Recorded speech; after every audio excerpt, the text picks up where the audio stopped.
This is the Ultrarunning History Podcast. I'm your host, Davy Crockett. Thanks for not coming. Yes, my audience is watching remote on Zoom today. We have some serious social distancing going on. This is episode 51. In this episode, I will tell the story of Park Barner, perhaps the greatest American ultrarunner of the 1970s, also referred to as the Human Metronome. If you don't know, a metronome keeps a steady beat for musicians. Barner could keep a steady pace for hours. Park Barner of Pennsylvania was one of the greatest American ultrarunners of the 1970s. He was the first competitive American ultrarunner to become broadly known outside the ultrarunning community. He was shy, disarmingly humble, and a man of few words. He avoided the spotlight, never was a self-promoter, and was known for his relentless metronome pace rather than speed. Barner won, and he won often. At one time, he held the world record for the 24-hour run and other ultra-distance American records. But he said he didn't really need trophies or wins to feel satisfied. To him, running was something he enjoyed doing. He said, "It makes me feel good. I sort of feel like a kid." He was called the Lonely Machine, the American Record, the Human Treadmill, and the Human Metronome for his even-paced racing.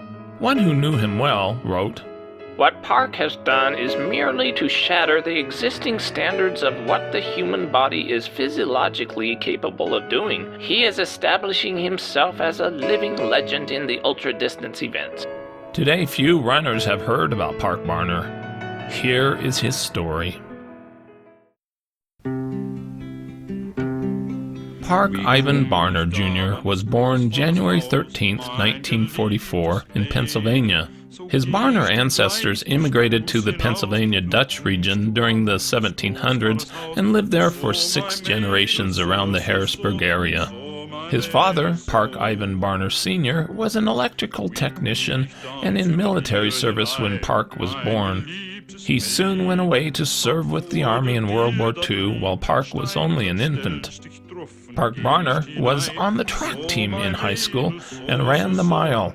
His best time was 5:45 in school, and he never ran a mile faster than 5:19 in his lifetime. In his 1961 high school yearbook, it was written about him, "If you need to know any scores in sports and don't feel like looking them up, just ask Park, who is also interested in collecting coins and stamps. His school activities include art editor for the yearbook, choir, and track." He served in the Army in Germany during the late 1960s. While there, he watched a movie that inspired him to start running. He said, "I remember coming home and getting out a piece of paper and drawing a track on it and writing the words 'run' in big letters. I went right out and ran 3 miles. After returning to the United States in 1968, he was stationed at Fort Stevens in Massachusetts. One evening, after a ball game, he decided to walk the 38 miles back to the base. He went through the night and finished at 10 a.m. in the morning. Soon after, he started running seriously at the age of 24. Barner said, "Nothing special got me into running. It's just wanting to run farther and farther all the time. Running just made me feel better."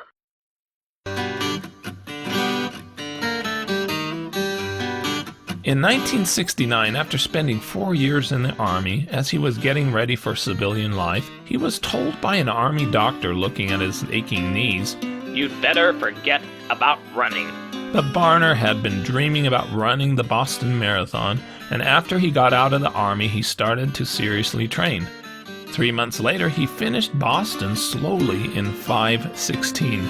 He said, "I think I was about 900th. I ran the first 8 miles and limped the rest of it in. I had tendinitis in my left knee." At the 1971 Boston Marathon, he met ultra-running legend Ted Corbett and asked him, "How do you run 100 miles?" Ted's reply was, "You just have to tell yourself to keep going." Barner finished Boston that year in 2:50. He was inspired by Corbett and was ready to go further. Barner, at the age of 27 in 1971, started running ultra-distance races. In the 1970s, Barner ran the country's preeminent 50-mile races regularly. One of these races was the Metropolitan 50, held in Central Park in New York City. The race began in 1971 and attracted many elite runners who later progressed to the 100-mile distance. The race was held on weekends when car traffic was not allowed into the park. It was often the 50-mile national championship. One runner described races in Central Park. That park is crowded, not with race participants, but with people on training runs, joggers, walkers, bikers, skateboarders, or roller skaters. Dealing with these hordes during the late stages of a race presented an interesting problem. At the 1972 Metropolitan 50, Barner went into the lead at mile 36 and continued on to claim the win in 6:04, the first 50-mile race he ever ran. He wept with joy. It was the first time he had ever led and won a race. He ran that race nearly every year, and he finished it 10 times. In 1972, Barner also ran the JFK 50 in Maryland. The JFK 50 originated in 1963. It was organized by the Cumberland Valley Athletic Club and was hiked as part of the 1963 50-mile craze. K-E-double-N-E-D-Y, Jack's the nation's favorite guy. Everyone wants to back Jack. Jack is on the right track. The JFK 50 course, mostly on dirt, covered miles on the Appalachian Trail and on the Chesapeake and Ohio Canal towpath. The race was a private club hike for the first several years, but by 1969 it was open to the public, caught the attention of runners, and started to grow rapidly each year. When Barner first ran the JFK 50 in 1972, he competed with an astonishing 1,075 hikers and runners. For the 1972 race, the weather that day was cold, with a high in the 30s, but Barner only wore shorts. After the first 16 miles, he was leading, 13 minutes ahead of the course record pace, but once off the Appalachian Trail, he slowed on the C&O Canal towpath. He said, I felt tired all over that last part of the race. I knew I was losing the record, but I felt done in and just wanted to finish. He won in 6:29. Asked about the course, he replied, This is the toughest course I've ever seen. England deserves much of the credit in the 1950s for re-establishing ultras in the modern era, and specifically the 50-miler. The London to Brighton 52-miler began as an official running race in 1951. Ted Corbett of New York City established post-war ultra-distance races again in America as a means to qualify to run London to Brighton. Barner quickly knew that he needed to make the pilgrimage to run London to Brighton. He ran the famed race in October 1972 and finished 12th in 5:56, the only American finisher that year. The Lake Warramog 50-mile and 100-kilometer race in Connecticut started in 1974. The course was fast, a 7.59-mile paved road loop around the lake. For many years, it was the unofficial national championship for the 100K distance. After you finished 50 miles, you could choose to continue on and finish the 100K distance too. Barner ran Lake Warramog in its inaugural year, 1974. This was Barner's first 100K race. He won, beating Ted Corbett with a time of 7:37, setting an American record for 100K. Along the way, he also won the 50-miler in a blazing time of 5:55. He would win the 100K there for the next 2 years and finish the Lake Warramog 100K 9 consecutive years. It became his favorite race. By 1974, Barner was no longer a newcomer in American ultra running. He was becoming the best ultra runner in America. Barner had his eyes on a new, very long super marathon of 300 kilometers, or 186 miles. The race was held in November 1974.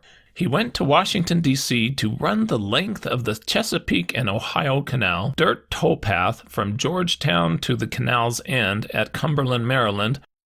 Construction of the canal began on July 4th, 1828, with President John Quincy Adams symbolically breaking ground. Though originally designed to reach the Ohio River in Pittsburgh, limited funding and engineering practicality set the final destination at Cumberland, Maryland. 35,000 laborers spent 22 years constructing the full canal. Thanks to the work of William Douglas, the canal was taken in by the National Park Service, repaired, and turned into a massive park. Today, 5 million tourists a year visit the canal. Runners ran this race in 3 days, 100K each day. No one had ever run the canal in 3 days. Barner covered the 100K segments with amazing consistency and speed, 7:52, 8:12, and 7:48. He averaged 7:42-mile pace spread over the 3 days for a total time of 23 hours, 53 minutes. 2 years later, in 1976, Barner wanted to try to run the C&O Canal race straight through in less than 40 hours. The race started in front of the Watergate Hotel with 9 starters. He ran the first 100K in 8:50 to win that part of the contest, and then continued on. All went well until dark. Barner had run 75 miles by then, but he started tripping over fallen branches. The temperature fell to 18 degrees, and twice he had to remove his shoes and socks to wade through waist-deep water where the running path had been flooded. At 3 a.m., he started nodding off, and the urge to lie down was overpowering. But in extreme cold, he might never have awakened, so he kept shouting, "No, I've got to keep going," and plugged on. He reached the 100-mile mark in 16:14. He then ate, slept in his crew car for a half hour, and felt better. He said, "Once I got in the car, they had the heater running, and I napped for about a half hour. But when I warmed up, I started shivering. Once I started running again, I felt like I was just starting out fresh." In the morning, he stopped to eat a pancake breakfast with his crew. When we got back in the car, where I was supposed to catch a little more sleep, we discovered a flat tire. By the time they had taken care of it, I had had a break of almost 4 hours where I had only covered 3 miles. After that break, he was able to average 9-minute miles. Later on, his crew couldn't find him for a while. Somehow he had missed a planned checkpoint. 4 hours later, he became dehydrated and had resorted to walking.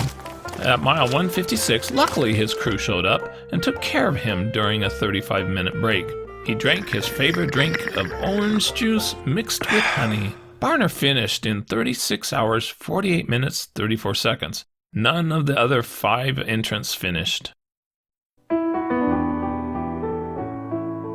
Barner was famous for his back-to-back runs. For example, in 1973, he finished a 50K race in Vermont, and the very next day finished 3rd at the inaugural Harrisburg Marathon. In 1977, he set a course record of 6:13 on the Stone Mountain 50-miler in Georgia. After finishing, he then boarded a bus and rode 19 hours to arrive 5 minutes before the 7 a.m. start of the Maryland's Beltview Marathon. The bus seat was so cramped that he could not even bend over to change into fresh socks. He ran in them again and finished in 3:01. Later it was written about Barner. Normal men do not attempt ultra-distance races or even marathons 2 days in a row, but Barner has run 14 back-to-backs, as he calls them, 9 of them combinations of marathons and runs of 50 miles or more. And he says, quote, "I usually felt better the second day." On August 16, 1974, Barner ran his first 100-mile race. It was held on a quarter-mile track at New York's Queensboro Community College. There were only 7 starters, and all but Barner dropped out along the way. He won with a time of 13:40 for a lifetime best. In 1977, Barner accomplished one of his many long solo journey runs between cities. He ran from the Washington, D.C. capital to the Harrisburg, Pennsylvania capital, 106 miles in 18 hours, 41 minutes. Barner would race with a relentless metronome pace rather than using blazing speed at the beginning of a race. Frequently, he would run the second half of a race faster than the first half, producing rare negative ultra splits. While other runners were meticulous about their diet, Barner gave little thought to diet and ate whatever he wanted. He says he rarely eats steak or chicken, and his normal lunch on a workday consists of a bag of peanuts, popcorn, or corn chips. He also takes wheat germ oil and multivitamins with minerals.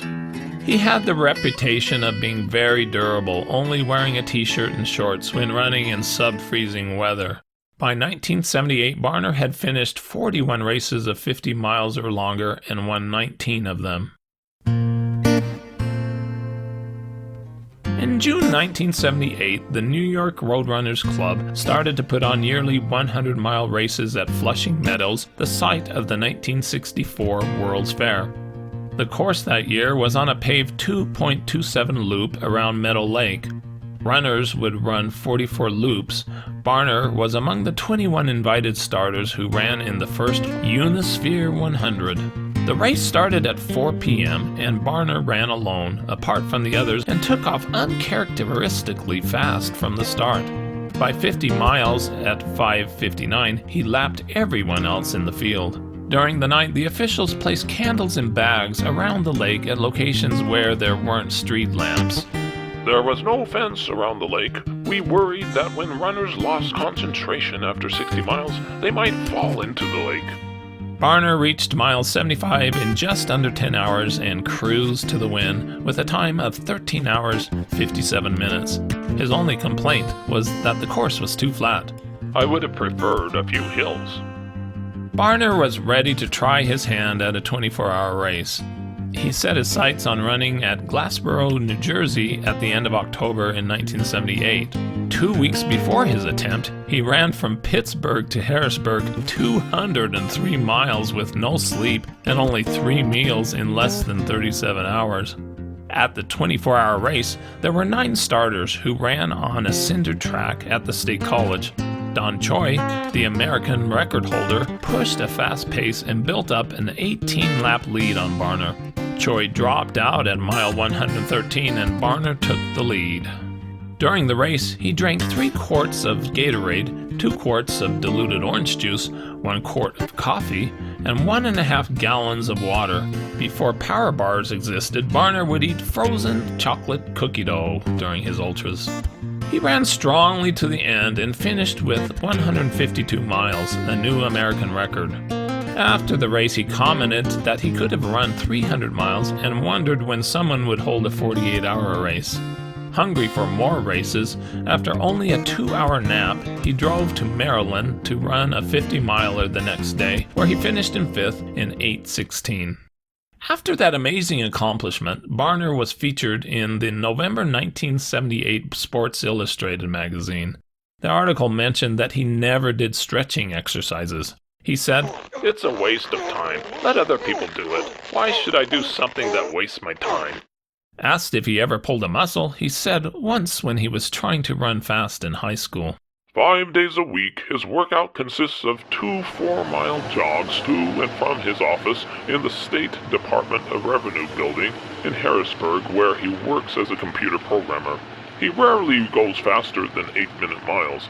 He carries his office clothes bundled up in his hand, and he wears nothing more than a t-shirt and shorts, even in 10-degree weather. Asked if he ever catches a cold, he said he did once in 1972. Barner was human. In January 1979, he was favored to win the American National Championship 100K in Miami on a 3.3-mile loop with 83 runners. The heat bothered him terribly, and he finished 12th. Frank Bozenich smashed Barner's 100K American record by winning with 6:51. In June 1979, Barner was invited to go to California to Huntington Beach to compete in a 24-hour run. There, he broke the world record for 24 hours by 1 mile, running 162 miles. For the 649 laps, Barner lost 8 pounds and drank 17 quarts of liquid that weighed about 42 pounds.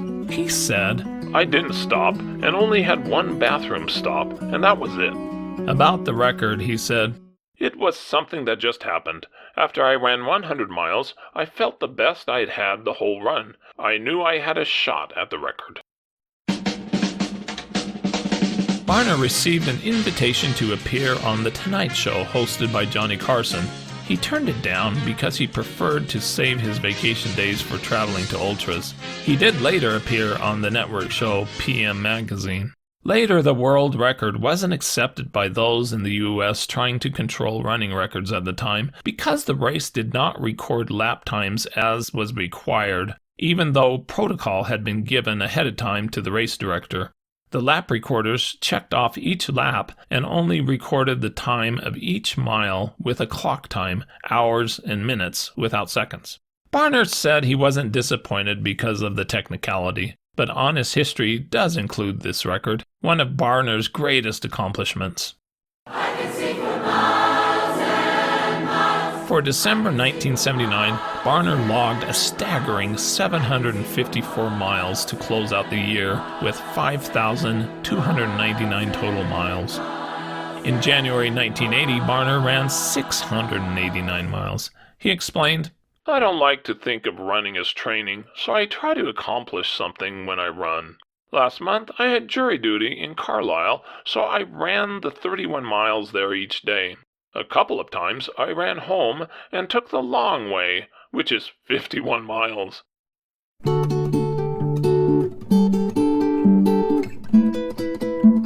In March 1980, Barner ran a 48-hour race on a track at Miami. He had trained 23 miles per day for 3 months and had his eye on breaking the world record, which was thought to be 204 miles. It was actually 258 miles set back in 1882. He said the question wasn't whether he could break the record, but rather by how much. It's a cinch. I'd have to break a leg to miss setting the record. I'll be disappointed if I don't do at least 275 miles. A news reporter observed, Despite his ability to stagger the imagination, Barner is so quiet and unassuming. Although confident, he could never be accused of bragging or of arrogance. His modesty has cost him a ton of publicity and possible business deals. Barner reached 51 miles in a blazing 7:47, but during the next 50 miles he slowed. He said, I'm not sure exactly what it was. I know I never trained harder for a race. He covered 115 miles on the first day, but on day 2 a terrible thunderstorm dumped heavy rain on the track and the area was under a tornado warning. When Barner could hardly walk, he quit after 133 miles. The race was stopped at 32 hours, 25 minutes. All runners were ordered off the track, and 2 hours later the race was canceled for runner safety, spoiling one of the earliest 48-hour races in modern U.S. history. Barner said, I spent a lot of money getting here, but it's not as disappointing as you might think. I've recently discovered that there are other things in life that you can turn to. He indicated that he would be reducing his racing schedule. Barner did significantly back off his racing in 1980. He insisted that he was just a guy who enjoyed running. I still don't feel like I'm number one. I try not to let anything affect me. I don't need trophies or wins or anything. It's something I enjoy doing. In 1980, the 6-day race returned to America after being away since the very early 1900s. Ed Dodd, a math teacher from Collingswood, New Jersey, had been researching the early pedestrian races of years gone by and became acquainted with Don Choi, a postman from San Francisco who put on a 24-hour race and the first modern-day 48-hour races in Woodside, California in 1979. Dodd went out to those races and stayed with Choi, where they talked about the 6-day races. On January 4th, 1980, Choi hosted the first modern-day 6-day race. Choi's race was held on a track at Woodside, California, and he won with 401 miles. You got me going in circles. Oh, round and around.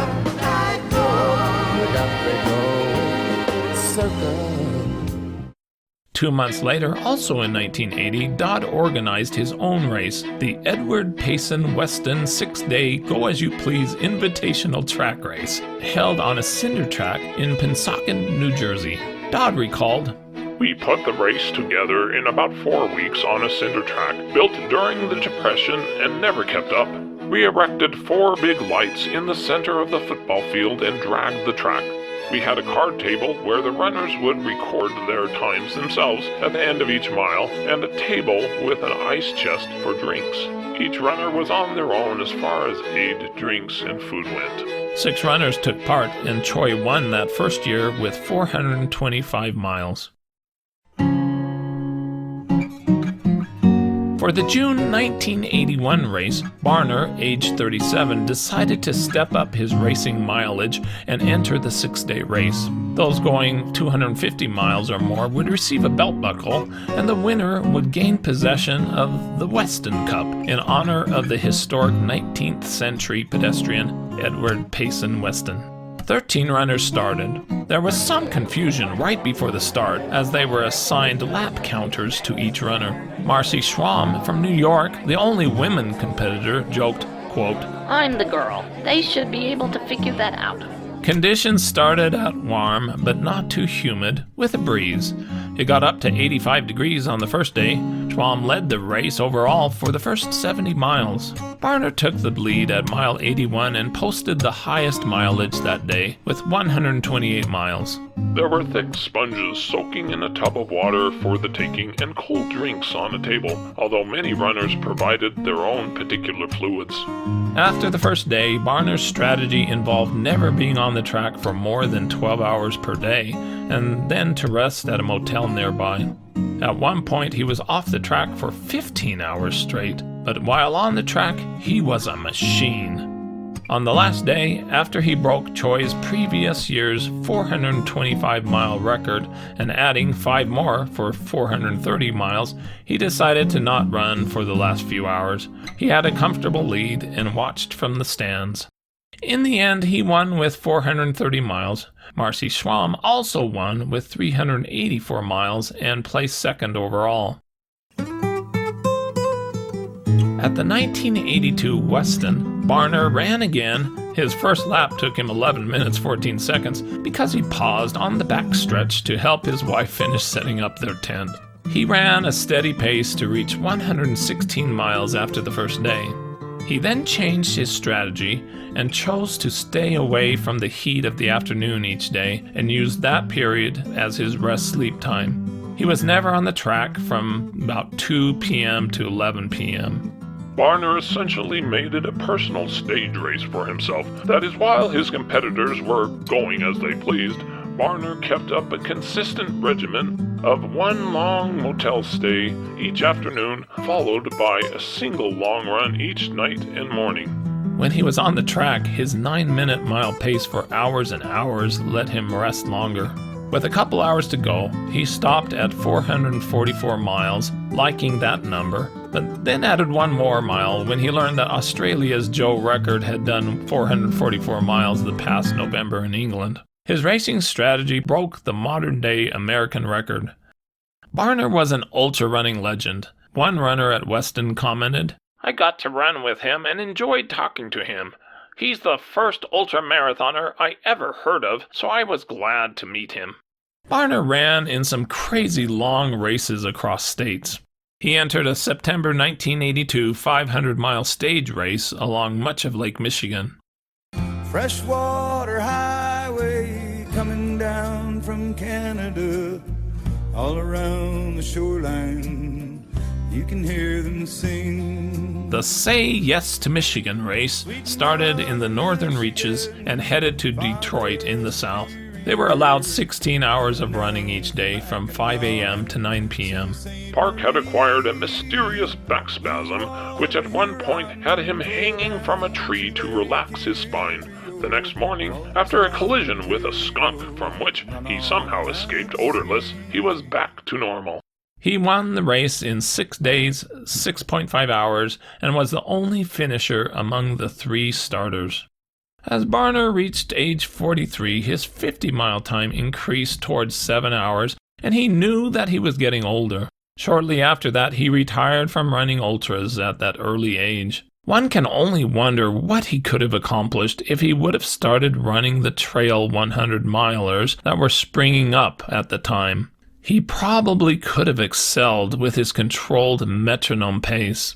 But Barner participated in other activities as an outlet for his intense drive to excel. He was an amazing bowler and once bowled 39 games and averaged a score of 199. Once he retired from running ultras, by the 1990s his mileage dramatically dropped to as low as 10 miles per week. He did continue running some marathons. About 1994, Barner took up horseshoes and excelled, competing at a very high level. By 2000, he was competing regularly at the World Championships. It's a very competitive sport. We have 44 states represented in this particular event, and we also have competitors from Canada, and earlier this week we had competitors from Switzerland. By 2007, he was a nationally ranked ringer. He competed that year at the National Senior Games. When he was 63, he still ran a few days per week, but he no longer tried to compete, just finished marathons. He estimated that he had run 83,000 lifetime miles. One reporter observed about his horseshoe throwing.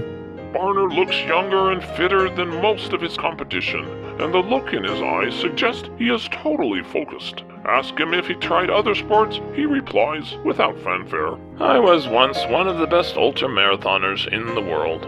Barner reflected, I try to be humble, but the older I get, the more I think about these things and what I did. I look at my logs and I think, did I really do that? Yes, he did. In his heyday, he ran 50 miles in under 6 hours 19 times. He ran at least 100 miles in about 13 races during his career, and his personal best 100-mile time was 13 hours 40 minutes. Barner still ran about 2 marathons per year, but said that pitching horseshoes took up too much of his time. One day a year, I go out and try to make 1,000 ringers. It would usually take him 8 hours. In 2012, Barner was inducted into the American Ultrarunning Hall of Fame. In 2019, he finished the Harrisburg Marathon for the 47th time. He had finished it in every year it had been held. He walked nearly the entire way and was more than 5 hours slower than the first time he ran it in 1973. He graciously allowed all 653 other participants to cross the line ahead of him. In 2020, Park Barner was 76 and living in Harrisburg, Pennsylvania. With that, this is Davy Crockett, and this is the Ultra Running History Podcast. I hope you run fast and far, enjoy life, get outdoors, and most of all, stay safe and don't take unnecessary chances.